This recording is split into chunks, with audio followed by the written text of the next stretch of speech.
وہ سائڈ چھوٹی ہوتی ہے, اور جہاں سے نکلتی ایگزٹ وہ ہوتی ہے, بڑی. ایگزٹ وہ ذرا فلشڈ کا ہوتا ہے. وہ جو ہے نا جہاں سے سینے کے آگے سے گولی نکلی, پولیس نے کہا یہاں گولی ماری اس نے سینے میں. ایک تو یہ خودکشی کرنے کے کوئی حالات ہی نہیں تھے اس کے, وہ تو تیاریوں میں تھا, 50 لاکھ کی اس نے شاپنگ کی تھی شادی کے لیے ابھی اسی ماہ میں, تو اس کا تکلیف تھی. وہ گھر میں تعلقات اچھے تھے ماں باپ کے ساتھ, اپنی جو منگیتر ہے اس کے ساتھ, سارا کچھ ٹھیک, جس کی شادی کی تیاریاں خود کی ہوں خود کی اور ہوں, 50 لاکھ دوست کی ہے باپ شاپنگ کو ابھی بلا کر رہا ہے, کے سارا آیا کچھ ہوا. ہے. اور اس نے پھر پولیس نے خودکشی کا رنگ دیا. تو میں نے یہ کہا تھا کہ جب باہر نکلی ہے گولی, سینے پہ گولی کوئی سر نہیں مارتا, یہ پشت سے گولی ماری گئی. اور پھر تیزاب بھی پھر ڈالا گیا. یہ چھوڑے بات سنیں نا, یہ تو پہلا مرحلہ تو سنیں. پہلے مرحلے میں کیا ہوا؟ پہلے مرحلے میں پولیس نے اس کی جلدی جلدی جس کا طریقہ کرتے ہیں, وہ پریشر تھا, کیا تھا, نادانستہ قوتیں تھیں, انہوں نے فوری طور پہ اس کا جو ہے نا پوسٹ مارٹم رپورٹ آ گئی کہ جناب یہ خودکشی ہے, ابتدائی رپورٹ. اور یہ واؤنڈ جو ہے نا یہ انٹری ایگزٹ الٹا کے دکھا دیا, پیچھے سے انٹری ہوئی ہے گولی, انٹری آگے سے دکھا دی, پیچھے سے ایگزٹ دکھا دیا, ایسے پاگل تھا. جبکہ واؤنڈ جو تھا نا وہ بیک سائڈ والا وہ چھوٹا تھا اور فرنٹ سے بڑا تھا. پھر خدا بھلا کرے, خدا کوئی نہ کوئی سبب پیدا کرتا ہے, بھلا کرے ڈاکٹر سمیہ کا, وہ پولیس سرجن ہیں, فورینزک کی ایکسپرٹ ہیں بڑی. انہوں نے کہا, شک و شبے کا اظہار کیا اور ایک سوال نامہ بھیجا پولیس کو کہ یہ سوالات کے جواب چاہیے, تب اس کے پوسٹ مارٹم درست تسلیم ہوگا. اس میں یہ بات جو ہے نا خبر سوالات کیا تھے؟ سوالات انہوں نے 11-12 سوالات کیے کہ جناب یہ انٹری ایگزٹ کا پوائنٹ میں نے آپ کو بتایا, ٹھیک ہے. پھر انہوں نے کہا جی کہ اس کی شہادتیں موقع سے نہیں اٹھائی گئیں پراپرلی, جائے وقوع پہ جو کچھ ہے وہ صحیح نہیں ہے, باڈی جو ہے جو کپڑے ہیں اس کے بھی صحیح نہیں ہے, سکہ جو ہے نا گولی کا وہ نہیں اٹھایا گیا, اس کی مطابقت بیلسٹک ایکسپرٹ سے نہیں کرائی گئی, سو آن بہت سی چیزیں, وہ ساری باتیں آ گئی سامنے. تو اس کے بعد جو ہے نا خبر کشائی ہوئی. اور یہ والدین, غمزدہ والدین کے لیے ایک بڑا کٹھن مرحلہ ہوتا ہے کہ وہ اپنے جوان بیٹے کی لاش ایک دفعہ دفنانے کے بعد دوبارہ نکالیں گے, پھر اسی کرب سے گزریں گے. خیر بہرحال وہ ہوا. اس کے بعد جب سیکنڈ پوسٹ مارٹم ہوا, پروفیسر ڈاکٹر سمیہ جو ہیں وہ بھی ساتھ تھیں, اس میں پھر یہ ساری بات کھل گئی کہ it was 100% murder not suicide. جب یہ بات کھلی تو پہلا کیس تو دب گیا کہ اس کو بلایا گیا, کرپٹ کرنسی کا معاملہ تھا, لین دین تھا, کروڑوں کا تھا, فلاں, سب چھوڑ دیں. آپ یہ دیکھیں کہ اس میں پولیس نے کیا حرکت کی, ادارے خاموش کیوں رہے, گرد و نواح کے لوگوں کے زبانوں پر خوف کے تالے کیوں لگائے گئے.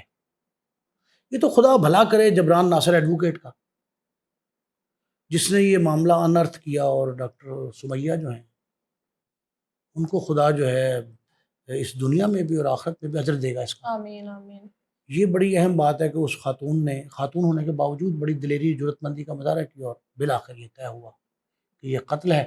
اب قتل کی تفتیش شروع ہوئی ہے, تو کبھی ایک جی آئی ٹی بنتی ہے, کبھی دوسری بنتی ہے, لیکن صدر آصف زرداری کے جو بہن ہمشیرہ ہیں ان کی, فریال تالپور صاحبہ, وہ میدان میں آئی اور انہیں یقین دہانی کا متاثرہ خاندان کو اگر بے فکر ہیں, آپ کو انصاف ملے گا. جو کوئی ذمہ دار ہوگا, خواہ وہ کتنا ہی بااثر کیوں نہ ہو, یہ جملہ ہے ان کا, ہم اس کے ساتھ جو قانون کے ساتھ ہی نپٹیں گے.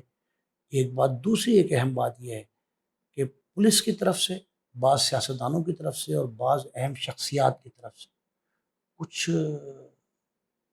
دباؤ, دھمکیاں محض مراسلے, خطوط, واٹس ایپ پہ اور دیے جا رہے ہیں, خاندان کو دھمکیاں دی جا رہی ہیں. اس کے ساتھ ساتھ سوشل میڈیا پہ ایک نیگیٹو کمپین ہے.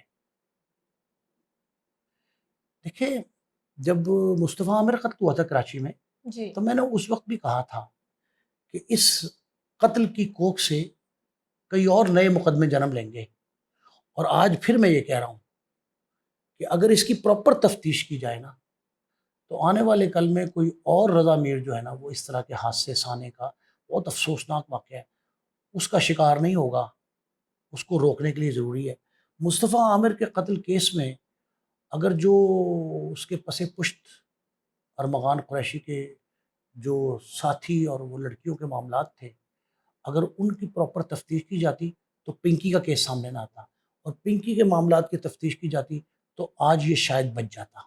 وجہ اس کی کیا ہے کہ جنزی جو نوجوان ہے, نسل ہے, اس نسل کو جس ڈگر پہ ڈال دیا گیا ہے نا, میں یہ سمجھتا ہوں کہ جو 80s اور 90s بلکہ 2000 تک کہ جو 3 دہائیوں کے واقعات کراچی کی بدامنی کے تھے نا, ان سب پہ یہ واقعات بھاری ہیں. ان کی پراپر تفتیش کی جانی چاہیے، نوجوانوں کو گمراہی سے نکالنا چاہیے، والدین ان پہ کڑی نگاہ رکھیں، اور اس سے بھی بڑھ کے یہ ہے کہ سوسائٹی کا جو ڈائلما ہے نا کہ ہم لوگ ہر چیز پہ مٹی ڈالنے کے، پردہ پوشی کرنے کے، یہ مزاجن ایسے ہو گئے ہیں ہم۔ کہیں میر رضا کی فیملی کو اگر آفر کی جائے کسی پیسوں کی یا صلح صفائی کی، تو کیا لگتا ہے کہ وہ فیملی صلح کرے میرا گی؟ خیال ہے جس سٹیج پہ کیس پہنچ گیا ہے، نوجوان سڑکوں پہ ہیں، کافی معروف قانون دانوں کا ایک اداکار پینل ہیں اس وہ کو، بھی ہاں معروف قانون دانوں کا پینل اس کی پیروی کر رہا ہے، اور والد اس کے بڑے فرم ہیں۔ مجھے نہیں پتا والدہ کا موقف ہے، لیکن مقتول کے جو والد غمزدہ ہیں میر حسین، جن کا جوان بازو بھی رہا جو ہو۔ چلا گیا، جوان بازو کلوتا بیٹا، وہ چلا گیا، وہ جس طرح فرم ہیں، ڈٹے ہوئے ہیں، میرا خیال ہے کہ یہ کیس نتیجہ خیز ہوگا، اور اس کو نتیجہ خیز بنانا چاہیے۔ حکومت سندھ پیپلز پارٹی جو ہے نا نصف صدی سے اقتدار میں ہے وہاں، تو ان کو چاہیے کہ اس کو ٹیسٹ کیس بنا کے باقاعدہ اس کا ٹرائل کرائیں، اور عدالتوں کے ذریعے۔ یہ کوئی مطالبہ غلط ہے کہ سی سی ڈی وہاں بھی آ جائے، فلاں ہو جائے، یہ غلط بات ہے، بے بنیاد بات ہے۔ ماورائے عدالت، ماورائے قانون کو کچھ نہیں ہونا چاہیے، قانون کے دائرے میں رہتے اس کو پراپر ٹرائل کرائیں، اور اس کو نتیجہ خیز بنا کر اس کے ملزمان جو بھی ہیں ان کو کٹہرے میں بھی لایا جائے، فوری انصاف کی جو عدالتیں ہیں ان کے ذریعے انصاف دلایا جائے، اور تیسری بات یہ اسے پبلک کیا جائے۔ جب پبلک کریں گے تو آنے والی نسل کے لیے جو ہے نا وہ سبق بن جائے گا۔ بہت شکریہ آپ کا۔ ہمارے ساتھ سینئر کرائم رپورٹر نعیم مصطفیٰ صاحب موجود تھے، ان سے ہم نے میر رضا قتل کیس کے بارے میں بات کی۔ ویورز، آپ لوگوں کے پروگرام حوالے سے کیا رائے ہے لازمی کمنٹ سیکشن میں بتائیے گا۔ اپنے میزبان طیبہ وان کو دیں اجازت، اللہ حافظ۔